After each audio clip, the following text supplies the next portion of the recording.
Lewis, we're standing outside Tottenham Hotspur Stadium. We've just lost 2-0 away. We've never lost here before, we've never scored, we've never conceded a goal here before. Today, both of those records, whatever you want to call them, they no longer exist. 3 days off, yeah? 3 days off for this shit. Could have been another week where we could have prepared, but let's be real, like, we could do all the preparation that we want to do. It's not going to make a difference. We look clueless on the pitch. There's no styles of play. There's no patterns of play. There's no understanding between the players. The players just look clueless, to be honest. And we all predicted this. Even said on Coppish, 2-0, a disappointing afternoon for the Blues. 2-0, another disappointing afternoon, and we all could see it coming. I came here for the link-ups, just to see my mates and everything like that. There's just a football game in between. That's the way it feels now. I don't think it's ever been more depressing following as a Chelsea fan, for at least me personally, let alone everybody else. João Felix, by the way, congratulations, because you just automatically won goal of the month. Literally the only goal that we've scored. That's it. Looks pathetic, top to bottom, and me personally, I stuck my neck out for Potter. I wanted to give him time. I wanted to give him at least a bit of an opportunity to try and build something with the team with some better players in. We brought in 5 new signings. At least 2 or 3 of them were just sitting there rotting on the bench. This guy has a fetish for at least one of Mount or Havertz to be in the starting lineup, let alone both. Like, how I could say how has Havertz lasted another full 90? I could say he was crap again, because he was crap again, but look who plays him. We talk about Oba, like, you could say, oh, maybe Oba's done something behind the scenes. Oba came off the bench today. Oba came off the bench when the second goal went in. So all that says to me is that he could have gone on the bench before that. He could have come off. There has been, like, how many opportunities where we could at least play Oba, we could play Mudryk, and we don't do it. Substitutions were late yet again. Subbing them on when we're struggling for a goal most of the game, and only bringing them on when we're 2-0 down is a slap in the face. And it's just the same old crap from Potter, week in and week out, where the team doesn't look any better. We're not growing, we're not improving. It comes to a point where I know people say it's a long-term project and you need to give him time to get through it, but you need to see some sort of improvement. There's nothing.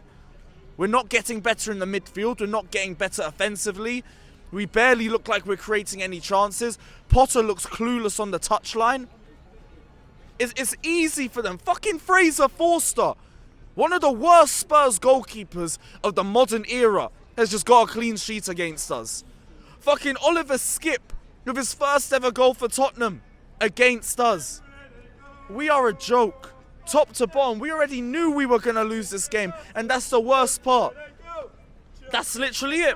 8 away games in a row without a win. You can get pissed off about chants like that all that you want. We get battered.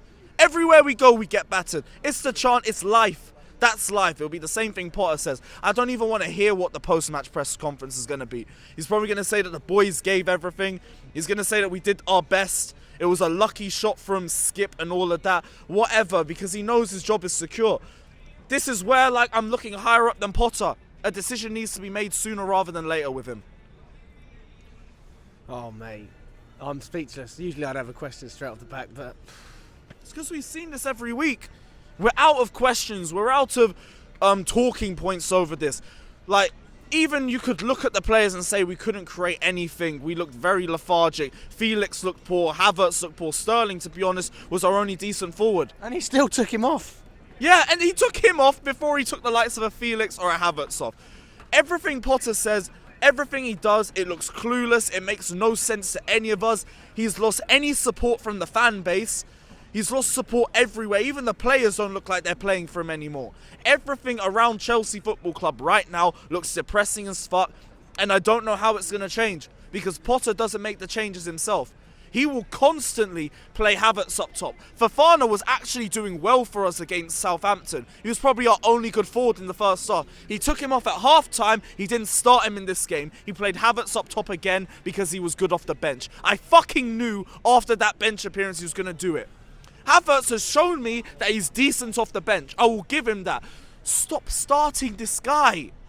Why can we not go 1 minute without one of Mount or Havertz in the lineup? And I'm not even going to gun for Mount too much. Bringing him off the bench, it wasn't going to do anything, but it was Potter who brought him off the bench. Mudryk was rotting there. Fofana was rotting there. Fucking Aubameyang rotting on the bench as well. Madueke as well. He would have been up for this one. Literally come from the Spurs Academy. And then what does he do? Nah, let me just do Mount and Havertz again. Because we know how that works, don't it? I stuck my neck out for this guy. And fair enough, everyone who judged Potter from the start, fair enough. You know what? You lot were correct. I will admit when I was wrong. And I was wrong because of that. I think I gave him the right amount of time. I waited until we brought in new players. Fuck you. I was waiting until we brought in new players and then we judge him. We brought in new players. It's got worse. Potter is as culpable as the rest of the players. If anything, he's worse. And the more that he stays here, the worse it's going to get. Remember a month and a half ago, I started off with 40 points. Everyone was saying it's a joke. It's not a joke no more. It's not a fucking joke. Aston Villa are now level on points with us. -6 goal difference is the only difference between them. We go to play Leeds next week, who beat Southampton yesterday, a team that we've lost home and away to. And if we lose to them and Villa get any points, we're now down to 11th. We're celebrating the fact that Liverpool and Manchester City are now getting results instead of them not losing, because they're beating the teams that we're competing around. That's the drop-off. And that's on the manager, because he's got no intensity. He doesn't look like he gives a shit. He looks blazed as fuck in every press conference. Doesn't make any good in-game management decisions. As far as the game goes, as it progresses, we get worse. A decision has to be made sooner rather than later. I'll say the same shit every week, but we will be here every week having the same conversations until either Potter fixes up or until Boehly makes a decision. The thing is, for me though, even if you are to sack Potter and bring another manager in, I can't see anyone who's even close to Tuchel who would actually take the job. It's not even Tuchel though. Like, it's just someone who can get something out of these players. Someone who can get better than 2 out of 16. Yeah, but regardless of that, it's a manager bounce. We want to go. It's almost like we're just sacking, hiring and firing managers again. We're trying to get away from that. So I suppose the only defensible thing you can say is the man hasn't had a pre-season. He didn't have a good enough squad. Yes, he has a lot of players now. One game a week, bro.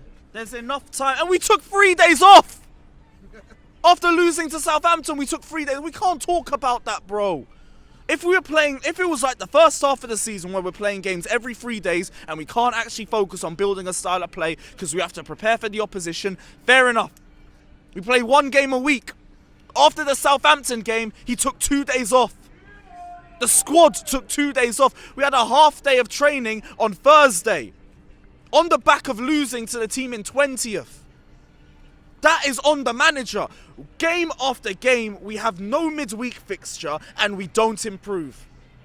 The team doesn't improve, the individuals don't improve, the game management doesn't improve. We get worse as the game goes on. That's on the manager. I can't talk about a pre-season because the only improvements that you see are individualistic, not as a system. Everything that goes wrong goes back to Potter. I said it before, I could complain about Havertz starting another full 90. Who plays him? Who plays him? It's Potter. Who constantly puts Mount back into the squad whenever we're losing a game, because apparently that's going to help. It's Potter. Who is freezing out the likes of Mudryk, Aubameyang? Potter. Who sold our only fit midfielder in an injury crisis? Potter. It all goes back to Graham Potter. So as much as I will say the team is crap, and I'm not taking that away, we still need a fat rebuild in the summer. It comes with the manager first. That team is not bad enough for 2-16. There's games that we could have won based on the squad, based on finishing. Dortmund, the Fulham game, I agree with you. Who started Havertz? Potter. It all goes back to Graham Potter, and that's why I cannot defend this shit anymore. It's the same shit week in and week out. It just tastes worse. As the weeks go on, it gets worse, it gets worse, and it gets worse. We are a couple weeks away from being dragged into a relegation dogfight. That's where we are. And for £600 million being spent, if we're going to be in that position, it's on the manager. Because the team's not good enough for top 4. I've said that all season. I stand by that. It's not this bad. It's just not this bad. Well, we know that the owner's probably aren't going to sack him today. Let's be honest. We've still got that Champions League tie. If you had to say something to Boehly and Clearlake, what would you say to them? Sack Potter right now. Hold the L. It is what it is. It's not gonna define Todd Boehly or anything like that. I'd respect him a little bit more if he held his hands up and said, you know what, we went to try something, it didn't work out. We're gonna try again. Fine. I have full backing of Potter. I have full backing of the infrastructure that he's built. Long term, I'm not worried about the club. Right now, it's the problem. Sack Potter now, rebuild the squad in the summer because there's still bums in this team that we need to get rid of at the end of the season, but it's not my energy anymore. My energy's on the manager. Get rid of Graham Potter because these issues are not getting better, they are just getting worse, and the more we get into this situation, the further we're going to drag down the table. Forget top 6, forget top 7. We're now talking about top half. We're talking about the top half of the table. Give it 2-3 weeks, we're going to be talking about a relegation scrap. He's got to make a decision now. If you even value the game against Dortmund, you'll sack Potter before we get to that point. Leeds, I already see that as an L. Dortmund, I already see that as an L. And these are the winnable run of games. Keep that in mind. These are the games that we should be winning. When we get to April, we've got United away, we've got Arsenal away, our last 2 games are Man City away, Newcastle at home, we've got relegation fixtures because we will be in a relegation fight against Forest and Bournemouth, and we're not ready for that. That's where it's going to get harder. So a decision now has to be made right now. So if I'm speaking to Boehly, I'm saying no hard feelings, nothing against you, get Potter out, get rid of him, because this shit is not going to get any better. The players don't believe in him, the fans don't believe in him. It's going to get toxic as the weeks continue to go by, and it's going to keep getting worse until you make a decision. Get him out. Is there anything he can do to change your mind? Who, Potter? Yeah. He took 3 days off with Tottenham away in mind. Biggest fixture of the season. It's done. It's finished. Get out. Just leave. Leave while you still have some sort of reputation intact. Just get out. Because it's not working.